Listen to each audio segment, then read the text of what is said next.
कि फकीर एक ही पुत्र को जन्म दिया और नाना को सौंप के चले गए। तो नाना की गादी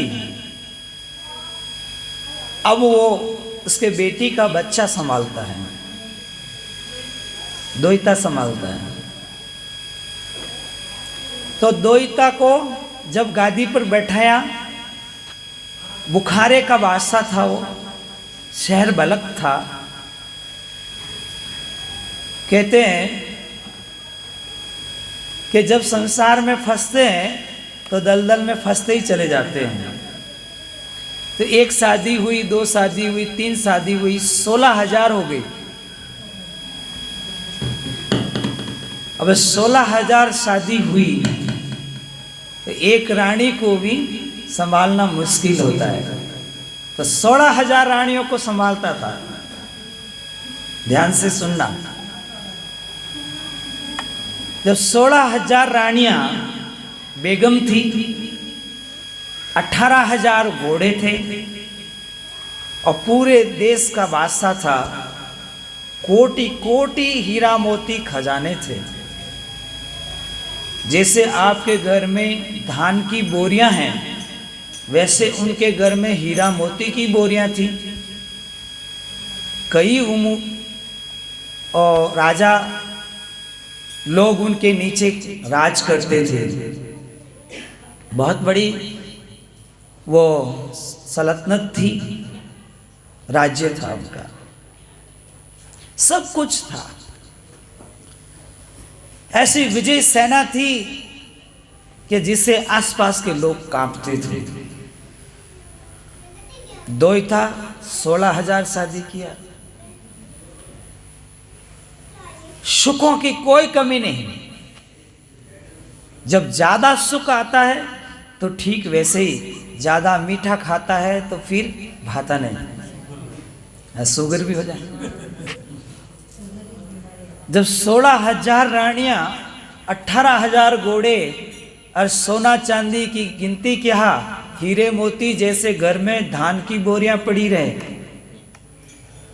सेना दल बादक कटक दल बादल, जैसे बादल कैसे चढ़ते हैं बरसने के लिए, ऐसे उसकी सेना चढ़ती थी, गांव ढक जाता था। इतना बड़ा बादशाह था। एक दिन सभा में बैठे बैठे विचार आया कि मैं कितना सुखी हो, मेरा कितना यश है, कितनी कीर्ति है, मेरे नाना का राज्य कितना अच्छा है जो मुझे मिला है। परंतु यह साहेबी मिली है पर साहेब को नहीं देखा। राम जी राजी है पर उस राम जी को नहीं देखा। भगवान राजी है पर भगवान को नहीं देखा। अल्लाह राजी है पर अल्लाह को नहीं देखा। ये दुख की बात है मेरे लिए, मन में दुखी होता है। एक दिन रोने लगता है, दुखी होने लगता है। जिस परमात्मा ने जमीन रची, आसमां रचा, चांद सूरज रचे, 18 भार वनस्पति रची और नदी नाले रचे, कितनी सब्जियां बनाई, कितने फल बनाए, कितने अनाज बनाए, कितने वस्त्र बनाए, कितने हीरा मोती बनाए, उसको कितना टाइम लगा होगा, उसको बनाने में कितना टाइम लगा होगा, उसको कितना प्रेम होगा, तब उसने ऐसा बनाया। चांद सूरज लगाकर दिन रात बनाया, पर वो सब कुछ दिखा रहा है और खुद नहीं दिख रहा है। जैसे फूल दिखता है पर फूल की सुगंध नहीं, उसका अनुभव तो हो रहा है कि वो हमारे बीच में ही कहीं है, परंतु इतना बड़ा जो मालिक है, अल्लाह है, परमात्मा है, वो क्यों नहीं दिख रहा है। दीवान को बोले, दीवान क्या हम उस अल्लाह को देख सकते हैं? मालिक को देख सकते हैं। अब वो कहने लगा, बादशाह ये सब काम तो कोई फकीर ही कर सकते हैं। गुरु पीर फकीर संत महात्मा सिद्ध साधक योगी यति कोई पहुंचा हुआ होगा, वही आपको मालिक से मिला सकता है। ये हर एक के वश की बात नहीं है। जो आज आपको लहर आई है वो हमारे तो वश की बात ही नहीं है। तो बादशाह कहने लगे, ये सब धन संपत्ति राजपाट क्या काम का, जब इस सब सुख को देने वाला कभी दिखता नहीं, झलक नहीं, कभी मिलता नहीं, तो ये सब क्या काम का। आंसू ढड़काते हुए बादशाह बोले, कोई तो ऐसा फकीर होगा जो अरूबरू करा दे परमात्मा से। दीवान कहता है, बादशाह ये आपके आंखों में आंसू है आज, जबकि आपके आंखों में तो बहुत तेज रहता है। रोज आप न्याय करते हैं, किसी को क्षमा नहीं करते हैं, तो आपके आंखों में आंसू है आज भक्ति के। पर ये हम सब का इसमें कोई वश नहीं है। आप कोई संत गुरु से संपर्क करिए, फकीर से संपर्क करिए, योगी यति तपस्वी मुनीषी कोई होगा दुनिया में जो आपको अरूबरू कराएगा परमात्मा से। तब बोले, ऐसा है, अपने पास धन बहुत है, शक्ति बहुत है, सेना बहुत है, ऐसा करो रोज भंडारा शुरू कर दो, कोई ना कोई तो फकीर आएगा ऐसा। हाँ, कोई कोई मस्त योगी यति फकीर सिद्ध साधक सदगुरु कोई कोई तो आएगा। सबको निमंत्रण दे दो, दुनिया में जो जो भक्ति करते हैं उन सबको निमंत्रण दे दो। जाओ पहाड़ों में कंदराओं मूल खाते होंगे ऋषि मुनि, तप करते होंगे, सबको घोड़ा दौड़ाओ और यही कहना है कि बादशाह को एक बार उस परमात्मा से अरूबरू कराओ। मेरे बादशाह बहुत दुखी है। जब चारों ओर घोड़े छोड़े गए, सेना छोड़ी चारों ओर, तो जो भी मिला पकड़ के लाए, जो भी मिला पकड़ के लाए और पेट भर के चले गए। बादशाह ने सोचा ये सब खावन पीर। बादशाह ने हुक्म दिया, इतने साधु संत आए, इतने भंडारे चले, खजाना में से बहुत कुछ खाली हो गया और अभी तो कोई ऐसा फकीर नहीं आया कि जो उसे अरूबरू करा सके। तो अब तुम ऐसा करो, जितने खा पी के गए उन सबको लाके जेल में बंद करो, जेल में बंद करो उनको। अब जितने लोगों को बंद किया, अब सारे के सारे रोवे, दुखी होवे हैं। कोई हरे राम करे, कोई हरे अल्लाह करे, कोई हरे शिव शिव करे। अब सारे के बंद हुए अंदर। और जब बंद हुए तो बादशाह ने कहा, सुनो ये यहाँ बैठे बैठे क्या करते, हमारे घोड़ों के लिए दाना पिसवाओ, इनसे एक एक गट्टी ला के दो। अब गट्टी ला के दी, दाना पिसवावे। अब जो माला फेरने वाले थे वो घट्टी फेर रहे हैं, जो माला फेरने के लिए निकले थे वो घट्टी फेर रहे हैं। और इतना ही नहीं, सिपाही छोड़े हुए, हाँ इतना घंटा फेरना ही है, नहीं फेरो तो तैयार। अब नींद पूरी नहीं, अब तो रोवे ही रोवे कि प्रभु मालिक साहेब, खुदा साहेब, भगवान इस बादशाह को जल्दी दर्शन दे दो, नहीं तो हमारी नरक हो गई। ऐसे करते करते जब काशी में सतगुरु कबीर साहब ध्यान में बैठे थे और उनको पता चला कि भेक सब बंद हो गया, दुखी हो गया, भजन करने माला फेरने निकला, गट्टी फेर रहा है, और बादशाह ऐसा मिला कि परमात्मा से अरूबरू कराओ और उसको कोई करा नहीं पा रहा है। तो साहेब यहाँ से सीधे बलक बुखारा पहुँचे। बलक बुखारा पहुँचे तो मार्ग में 2-4 जने बैठे थे दर उम्र वाले कि बाबा जी इधर किधर जाओ। बोले मैं वहाँ बलक बुखारा वाले बादशाह से मिलने जाऊँ। अरे मत ही जाओ, गया जो पाचा ही नहीं आया, वहाँ पे जेल में बंद। आप मत जाओ, हमारे कहना मानो। तो जो गया इस रास्ते से आज तक वापस नहीं आया, सारे के सारे जेल में बंद है, और आप क्यों जाओ।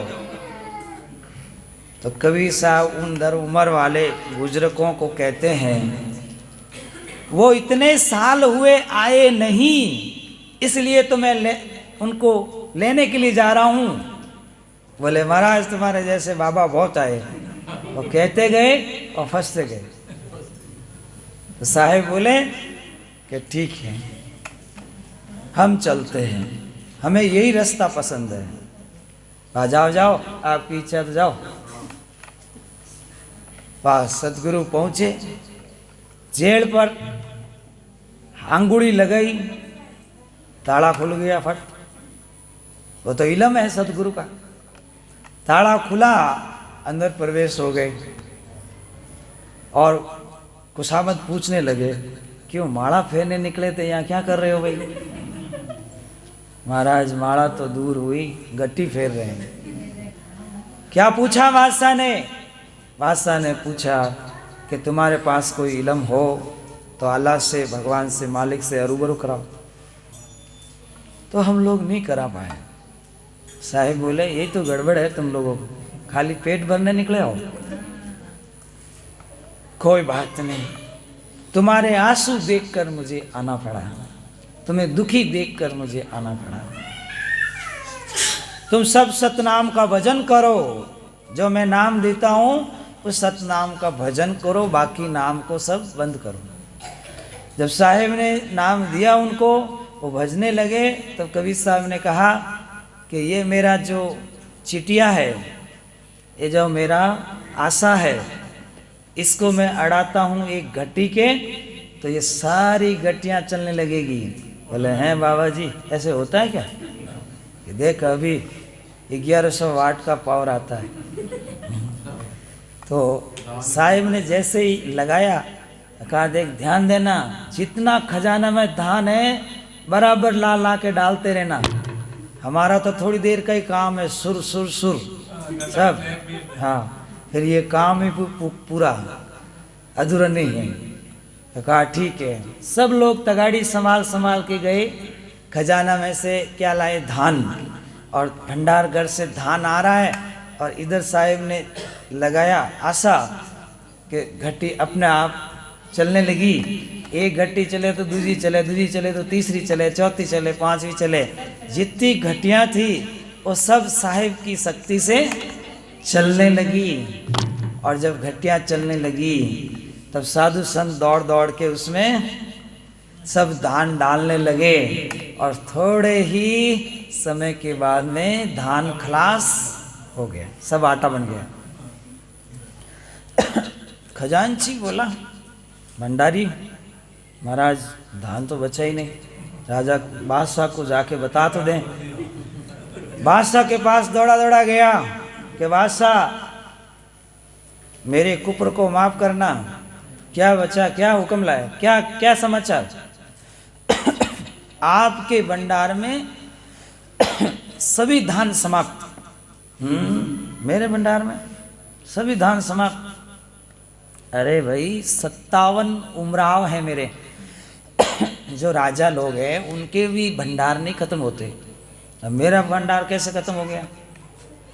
कि एक कोई फकीर आए हैं और करामाती, जिन्होंने अपना चिटिया अड़ाया तो अपने आप घटी चल रही है, अभी तक बंद नहीं हुई, और धान सब पीसा गया, सारा धान पीसा गया, घटी बंद नहीं हुई। बोलो सतगुरुदेव की। बादशाह अन्न में फन में दौड़ के आए और कहने लगे कि वो फकीर कहाँ हैं जिन्होंने ये सब काम किया। कबीर साहब मिल गए योग से, कहने लगे आप ही हो? तो साहब बोले क्या चाहता है, क्यों इनको इकट्ठा करके रखा तुमने? बेचारे माला फेरने के लिए निकले थे, तेरी सेवा करने थोड़ी आए। बोले महाराज ये सब पेटू हैं, ये सब खाते पीते, इनको कोई ईश्वर भगवान से लेना देना नहीं, ये सब पेटू है, पेटू। अच्छा ये हमारे संत हैं और हम इनके रखवाले हैं, तुम क्या चाहते हो हमसे? बोले कि अगर आपके पास कोई करामात है तो अल्लाह से अरूबरू कराओ। तो साहब बोले तुम्हें दिखता नहीं, मैं कौन हूँ? आप तो फकीर हो, और कौन हो? अच्छा मैं फकीर हूँ, जिसको तू ढूंढता है कि वह मैं ही हूँ। अचंभा हुआ, मैं जिसको ढूंढ रहा हूँ वो आप हो। तो उसकी रोज की आदत थी कि कोई साख भराओ, आप जो सत्य कहते हो असत कहते हो मुझे क्या मालूम, कोई साख भराओ, हैं प्रमाण लाओ। साहिब ने बोला अच्छा ठीक है, यहाँ कोई दूसरा फूसरा तो मुझे जानता नहीं है, देख देख वो भैंसा जा रहा है ना, उसको पकड़ के ला। तो भैंसा को कबीर साहब बोले कि भाई भैंसा इधर आ। भैंसा आया, महाराज ये कैसा साख भरेगा? सिर पे हाथ रखा, लाड किया, कहा भाई जो सत सत है बता दे मैं कौन हूं। तो भैंसा एकदम आपकी आवाज में, मनुष्य की आवाज में बोलने लगा कि बादशाह जिसको आप ढूंढ रहे हो वही आपके सामने खड़े हैं। बादशाह बोले ये अल्लाह है, ये तो मेरे जैसा फकीर है, मनुष्य है। मेरे तो किताब में लिखा है कि अल्लाह बेचून है, मतलब भगवान निराकार है, उसका कोई आकार ही नहीं है। और मेरे किताबों में तो ये लिखा है, और ये अल्लाह कैसे हो सकते हैं? ये आकार लेके आए। तो वो संशय करने लगा। तब कबीर साहब बोले खुदा हमसे नहीं जुदा। क्या बोले? हाँ, खुदा हमसे नहीं जुदा बादशाह, अगर खुदा से मिलना चाहता है फिर भेंट होगी। ऐसा कह के कबीर साहब गुप्त हो गए। साधु संतों को छुड़ाकर गुप्त हो गए, उनको बाहर निकलवा दिया। वहीं से कहते हैं कि कबीर साहब का नाम बंदी छोड़ पड़ा, और वो तो पहले ही बंद छुड़ाते आए थे। तो बंदी छोड़ कहा या बलक शहर मंजार, और छूटे बंधन भेष का दिन दिन के संसार। तो बंदी छोड़ उसी दिन कहने लगे ज़्यादा, और जानने लगे कि ये बंद छुड़ाने वाले सतगुरु हैं। तो अनेक संतों को सुखी किया, बंद छुड़ाया, फिर निकल गए वहाँ से। और बादशाह को 14 बार ऐसे चेताए। कितनी बार? 14 बार। मैं भी आपको चेता रहा हूँ कि आपको कोई नींद तो ना आए, मैं तो इतना ही कर सकता हूँ। तो आपको भजन सुना रहा हूँ मैं।